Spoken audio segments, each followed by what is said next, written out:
Greetings, this is Fred Barstein, retirement editor for Investment News and RPA Convergence. Today our guest is Preston Rutledge of the Rutledge Policy Group in Washington, D.C. He's the former Assistant Secretary of Labor for the Employee Securities Benefit Administration, otherwise known as EPSA. Previously, he was Senior Tax and Benefits Counsel for the Senate Finance Committee.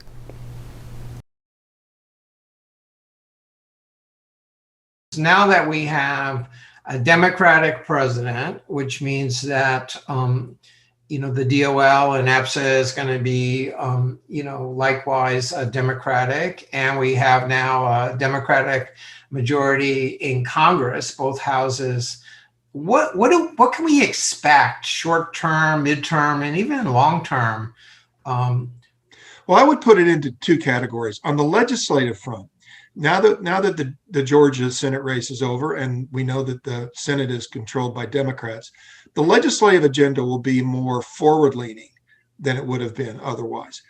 On the regulatory front at the Department of Labor, I do believe the first part of this year at least will be taken up with revisiting some of the things that were done in the Trump administration that the new administration would like to change. On the legislative front,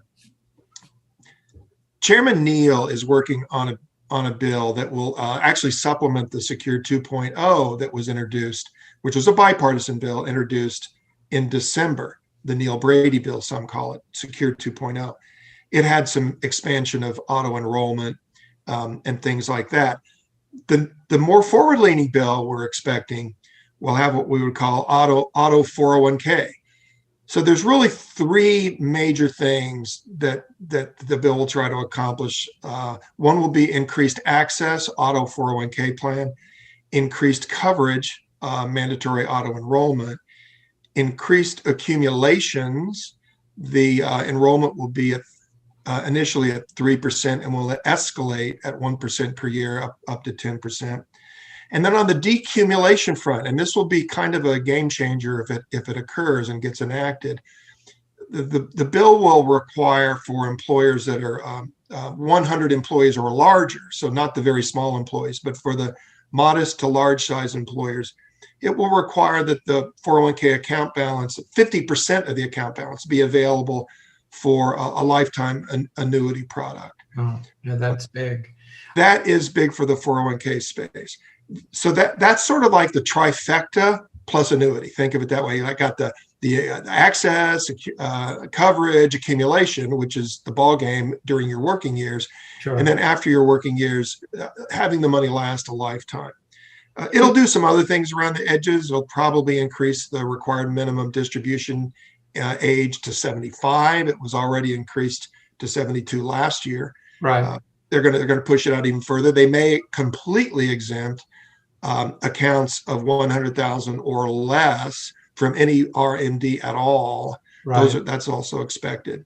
So those are some of the things on the legislative front that will be quite forward-leaning compared to what might have happened had the Georgia Senate race gone the other way. Could I ask you on this?